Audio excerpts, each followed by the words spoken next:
Good morning dear student. कल हमने genetics के बारे में बात की थी, जिसका कोर्स टाइटल था GPB 121। इस सब्जेक्ट का टाइटल था फंडामेंटल्स ऑफ जेनेटिक्स। हमने कल बात करी थी जेनेटिक्स क्या है। जेनेटिक्स का मतलब है genetics is a biological science which deals with the principle of heredity and variation। कहने का मतलब है जो आनुवंशिकता है, जो बायोलॉजिकल साइंस की एक शाखा है, जिसके अंतर्गत हम हेरिडिटी और वेरिएशन का अध्ययन करते हैं। हेरिडिटी और वेरिएशन का अध्ययन करते हैं। अब बात आती है हेरिडिटी क्या होती है। तो हेरिडिटी का मतलब है heredity refers to the transmission of character from parents to the progeny. तो कहने का मतलब है वापस रिपीट करो, heredity refers to the transmission of characters from parents to the progeny. जो माता पिता के लक्षण बच्चों के अंदर जाते हैं, उस चीज को हम बोलते हैं हेरिडिटी। तो इसके कुल मिला के बात यह हुआ है कि जो जेनेटिक्स है वो एक तरीके से साइंस है। तो जितने भी इनहेरिटेंस या डिफरेंट टाइप के कैरेक्टर है उनको एक्सप्लेन करती है, और वो जितने भी कैरेक्टर है वो एक जनरेशन से नेक्स्ट जनरेशन या दूसरी जनरेशन में ट्रांसफर होते हैं। ठीक है, फिर बात करते हैं the foundation of new branch of biology. जो अपने मेंडल साइंटिस्ट थे, जिनको अपने फादर ऑफ जेनेटिक्स भी कहते हैं, तो वो उसको फाउंडर मानते हैं मेंडल को। The foundation of new branch of biology was laid by Mendel in 1866। क्योंकि मेंडल ने इस समय पेपर पब्लिश हुआ या रिसर्च उसने स्वीट पी, जिसको हम मिट्टी मटर बोलते हैं, उस पर उन्होंने काम किया था और उन्होंने हेरिडिटी के प्रिंसिपल दिए थे, ये नियम बोलते हैं। हेरिडिटी के प्रिंसिपल दिए थे, उसको हम बोलते हैं हेरिडिटी प्रिंसिपल या लॉ ऑफ मेंडल। उसमें law of segregation, law of independent assortment. लेकिन मेंडल ने ये चीजें इस समय दी, लेकिन इस चीज को कोई महत्व नहीं दिया गया। उसके बाद में 19 के अंदर मेंडल के नियमों की रीडिस्कवरी हुई, मतलब पुनः खोज हुई, रीडिस्कवरी हुई। उसके अंदर 3 साइंटिस्ट थे, एक तो ह्यूगो ड्यूरीज, एक पॉल कोरेक्स और एक शेरमैन। तो कहने का मतलब यही है, जब 1900 के अंदर मेंडल के नियमों की रीडिस्कवरी हुई, तो जो 1900 ईयर है उसको जेनेटिक्स का गोल्डन ईयर माना जाता है। मतलब जेनेटिक्स का जन्म इसी साल में हुआ था। तो जेनेटिक्स फादर ऑफ जेनेटिक्स कौन हो गए? मेंडल हो गए, जो भी इसका जन्म 1900 सेंचुरी में हुआ था। और जेनेटिक्स खत्म किया था वो एक साइंटिस्ट थे बेटसन, जिन्होंने 1905 के अंदर जेनेटिक्स शब्द दिया था। जिन्होंने 1905 के अंदर यूज किया था, वो जो जेनेटिक्स शब्द है वो ग्रीक भाषा का शब्द है, जिसका मतलब है टू बिकेम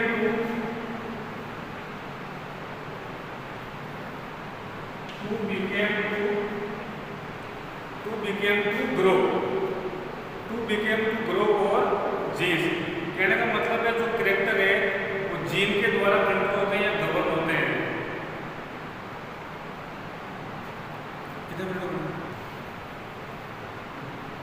जो मेंडल साइंटिस्ट है, जिनका नाम है जीजे मेंडल, ग्रेगर जॉन मेंडल। तो जेनेटिक्स की जो उत्पत्ति है वो 19वीं सेंचुरी के अंदर हुई थी, लेकिन जो इस जेनेटिक्स का नाम दिया गया वो इसके जन्म के 5 साल बाद दिया गया।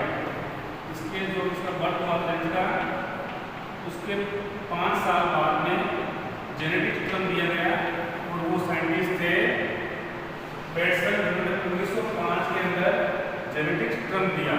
लेकिन मेंडल की डेथ तो 1884 के अंदर हो गई थी, और इनका जन्म हुआ था वो 1822 के अंदर हुआ। तो मेंडल के जन्म के 16 साल बाद में, मतलब 1900 के अंदर 3 साइंटिस्ट थे, ह्यूगो ड्यूरीज, पॉल कोरेक्स और शेरमैन, जिन्होंने मेंडल के नियमों की रीडिस्कवरी की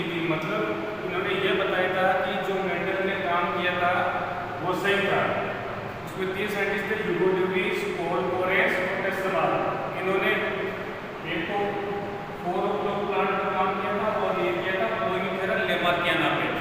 अब नेक्स्ट बात आती है ब्रांचेज ऑफ जेनेटिक्स। जो आनुवंशिकता है उसकी कौन कौन सी अलग अलग ब्रांचेज है, तो इसके अंदर बहुत सारी ब्रांचेज आती है जेनेटिक्स के अंदर, जिनको उनके जो एक्सपेरिमेंटल मटेरियल है और उसको स्टडी के अंदर किस टाइप में यूज करते हैं एक्सपेरिमेंटल मटेरियल को, उसके आधार पे जेनेटिक्स को डिफरेंट ब्रांच में बांटा गया है। फर्स्ट आती है प्लांट पॉपुलेशन जेनेटिक्स है। तो नेक्स्ट फर्स्ट बात करते हैं हम प्लांट जेनेटिक्स की। इसका मतलब है it deals with the inheritance of characters in various plant species. जो प्लांट की वेरियस का मतलब डिफरेंट टाइप के कैरेक्टर है, उन सब का स्टडी हम प्लांट जेनेटिक्स के अंदर करते हैं। प्लांट जेनेटिक्स के अंदर करते हैं। अभी हमने बात की थी प्लांट जेनेटिक्स। इसका मतलब है it deals with the inheritance of various plant species.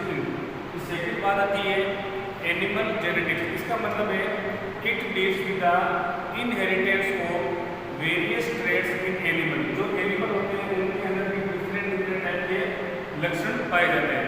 फिर तीसरी बात आती है मॉलिक्यूलर जेनेटिक्स, जिसको हम बोलते हैं आनुवंशिकता। Molecular genetics. इसका मतलब क्या होता है, इसके अंदर it deals with the inheritance of, या ऐसे it deals with the structure मतलब संरचना, कंपोजिशन मतलब संगठन, फंक्शन मतलब कार्य, and replication of chromosome and gene. कहने का मतलब है जो क्रोमोसोम,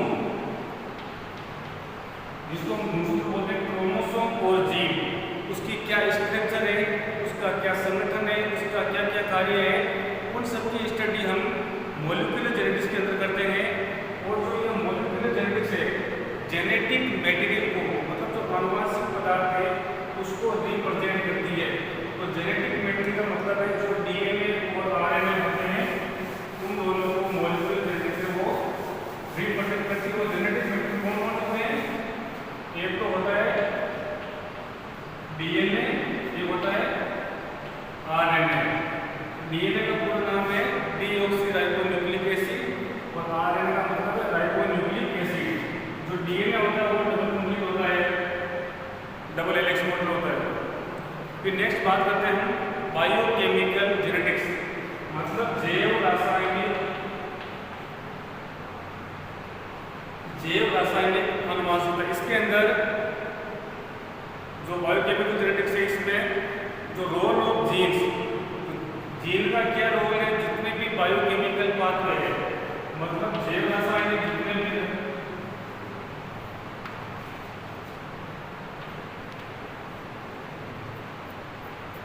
पहले डेफिनेशन करते हैं इसकी। It deals with the role of genes in controlling biochemical pathway in एक ऑर्गेनिज्म।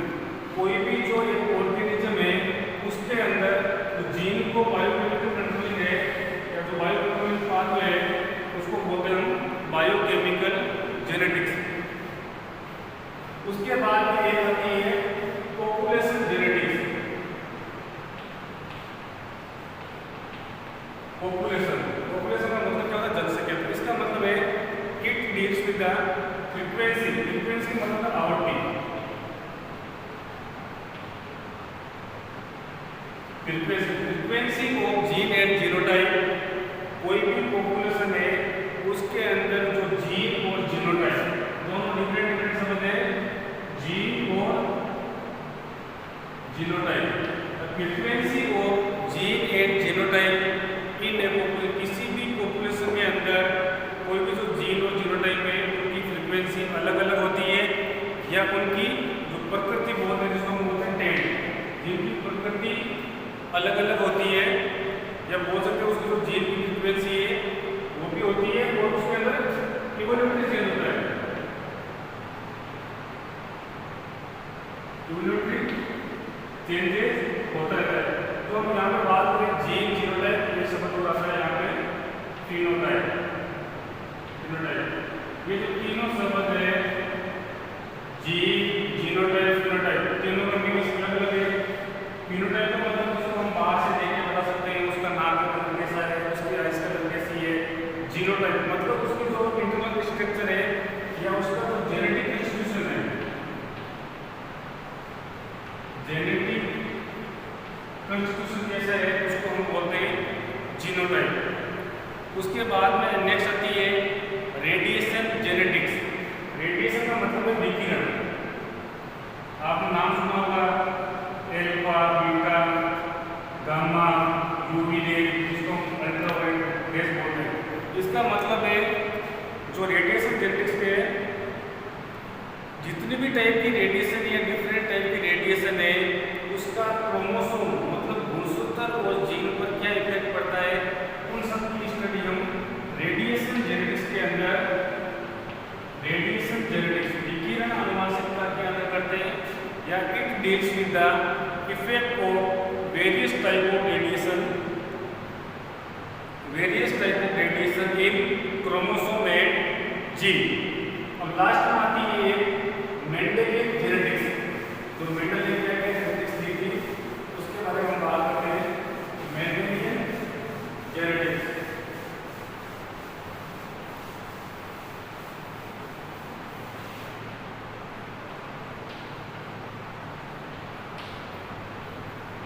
Mendelian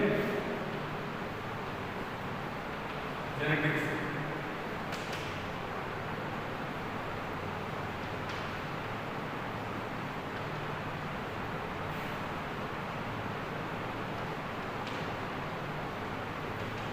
Mendelian genetics. तो मेंडेलियन जेनेटिक्स का मतलब है it deals with the inheritance of qualitative character. Qualitative character मतलब जो वन और फ्यू का मतलब है जो एक या एक जीन से कंट्रोल होते हैं, उसको बोलते हैं क्वालिटेटिव जेनेटिक्स। और इसके अंदर क्या होता है, डिसकंटिन्यूअस, इसमें मतलब ऐसा करता है, और इसमें कंटिन्यूअस वेरिएशन होता है। जो ये क्वालिटेटिव जेनेटिक्स होती है, क्वालिटेटिव कैरेक्टर है, वो एक या फिर जीन से कंट्रोल होते हैं, और जो ये क्वांटिटेटिव कैरेक्टर है वो मोर देन वन जीन से कंट्रोल होते हैं। अब इसके अंदर बात आती है क्वालिटेटिव कैरेक्टर कौन कौन से होते हैं, जैसे मान लो फिंगरप्रिंट हो गया, अपना ब्लड ग्रुप जिसको हम चेंज नहीं कर सकते, जो हमारे बचपन से ही हमारा ब्लड ग्रुप ओ पॉजिटिव है, ओ नेगेटिव या ए पॉजिटिव है, उसको हम चेंज नहीं कर सकते, इसको बोलते हैं qualitative character.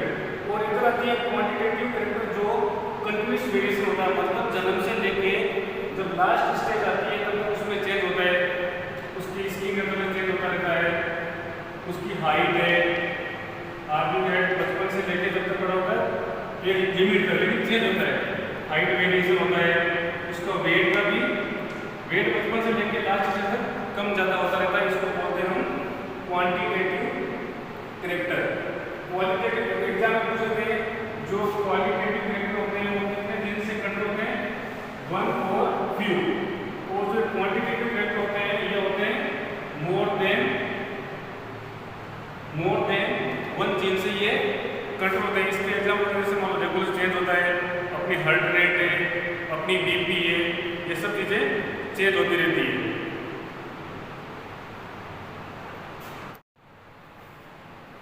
Good afternoon. BSc HE part 3 semester first का कोर्स है GPP schedule number 1। Course title है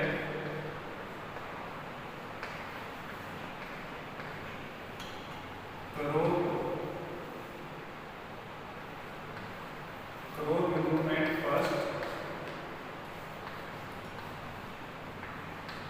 खरीद करो। जीपीपी 311 कोर्स टाइटल करो इम्प्रूवमेंट फर्स्ट खरीद करो, जो मोस्टली जून जुलाई से स्टार्ट होता है, और दूसरा टाइटल है करो इम्प्रूवमेंट सेकेंड जो रबी में चलता है। तो इस क्रॉप इम्प्रूवमेंट फर्स्ट खरीफ का मतलब क्या है कि जो खरीफ सीजन की क्रॉप्स है उसके अंदर कौन कौन से ब्रीडिंग मेथड है, फर्स्ट में कौन कौन सी क्रॉप आती है, उन क्रॉप का बॉटनिकल नेम क्या है, उसकी फैमिली कौन सी है, उसका ओरिजिन पैलेस क्या है, उसका डिस्ट्रीब्यूशन क्या है। उसके बाद में क्रॉप की बात करें तो उसके अंदर में सीरियल में कौन सी आती है, सीरियल क्रॉप्स, इसमें भी अलग अलग क्रॉप आती है। जैसे सीरियल में राइस आती है, जिसको हम पेटी बोलते हैं, मेज, मक्का भी आता है, बाजरा भी आता है। तो तीन क्रॉप में जो सीरियल की क्रॉप है, राइस, पेटी, मेज, मक्का और बाजरा, जिसको हम पर्ल मिलेट भी बोलते हैं। दूसरा क्लासिफिकेशन आता है खरीफ के अंदर पल्सेज।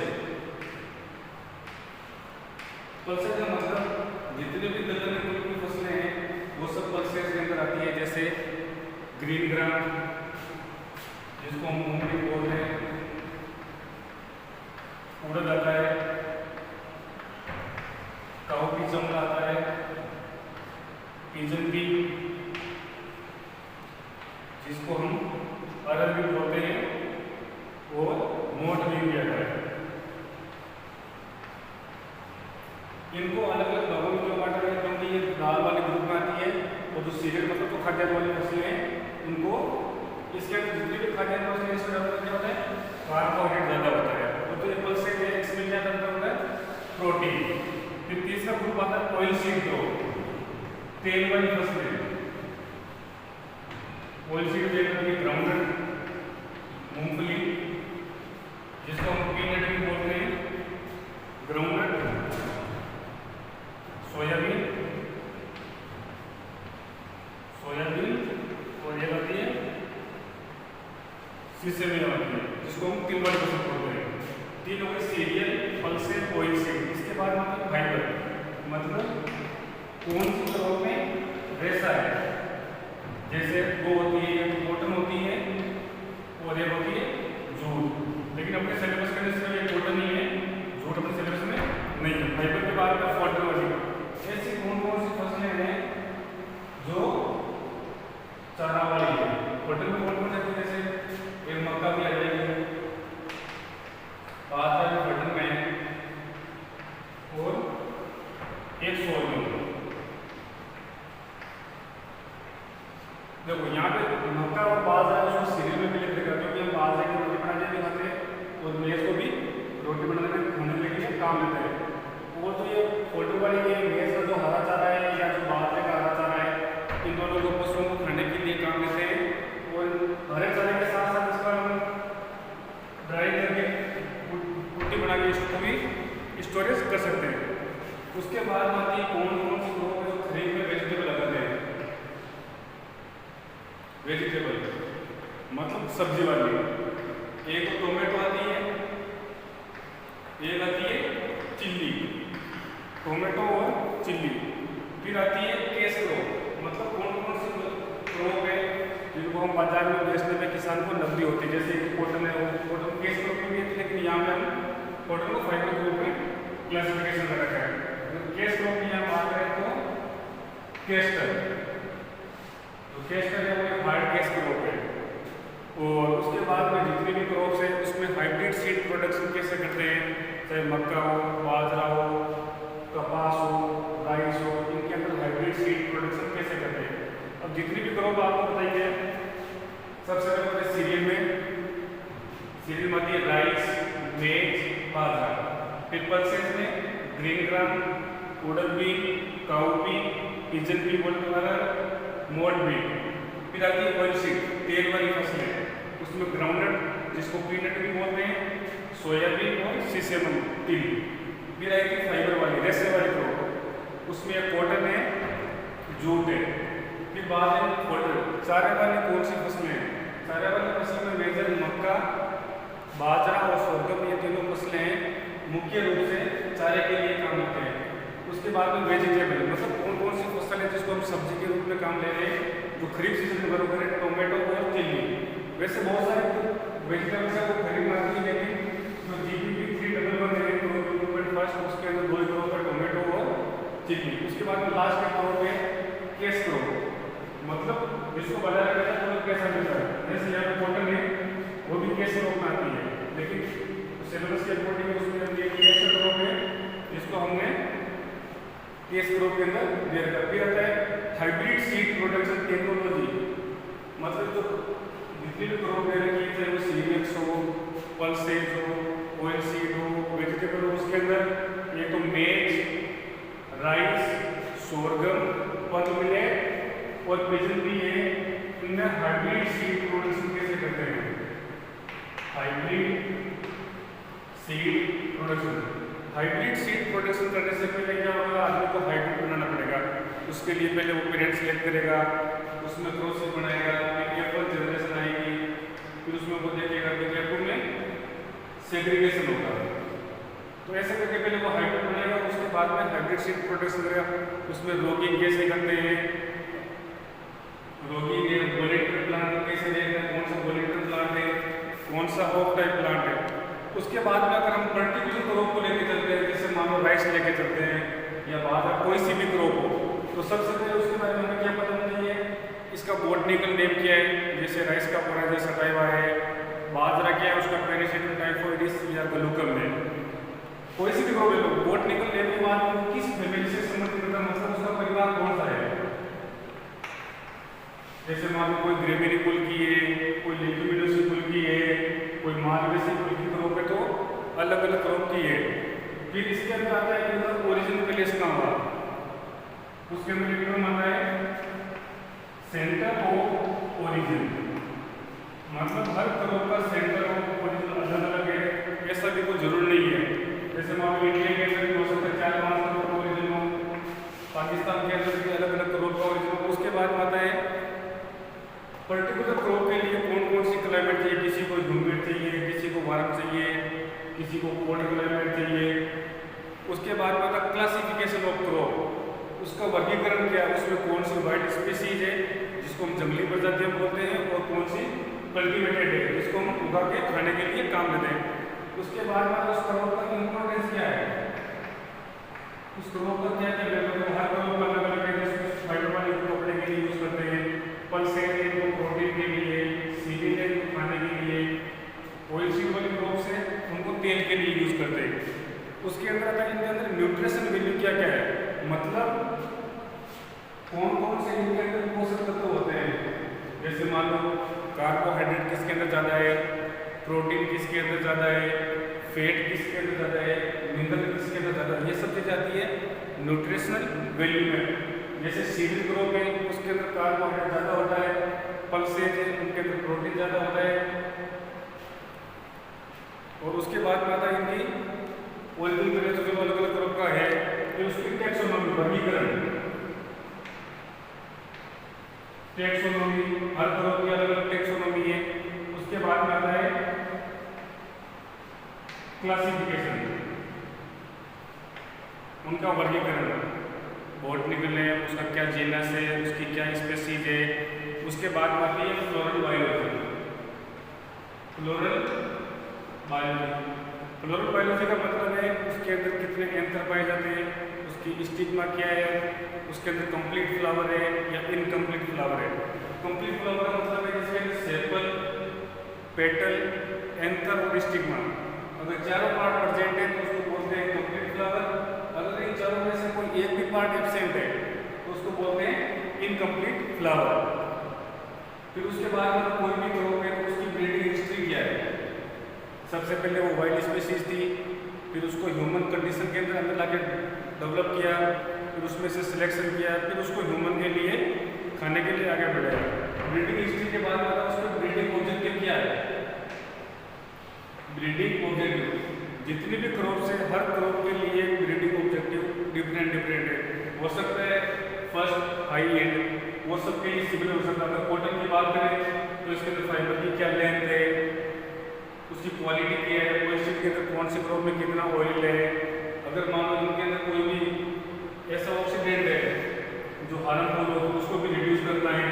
जैसे मान लो केक पैरालाइसिस के लिए रिस्पॉन्सिबल होते हैं क्रॉप से, उन सबको रिमूव करना है। राइस है, इसके अंदर एरोमा की क्वालिटी बढ़ानी है। और लास्ट में आता है ब्रीडिंग मेथड। अब जितने भी serial, pulses, oil seed, fibre, जरूर नहीं कि सभी सेल्फ पोलिनेटेशन प्राकृतिक से हो, कुछ स्वपरागित भी होगी, कुछ परपरागित नस्लें होगी। तो इन सब के लिए ब्रीडिंग मेथड अलग अलग है। तो ब्रीडिंग मेथड में बहुत सारे मेथड हैं। फर्स्ट में आता है इंट्रोडक्शन, उसके बाद में pedigree method, pure line method, mass selection, recurrent selection, backcross method.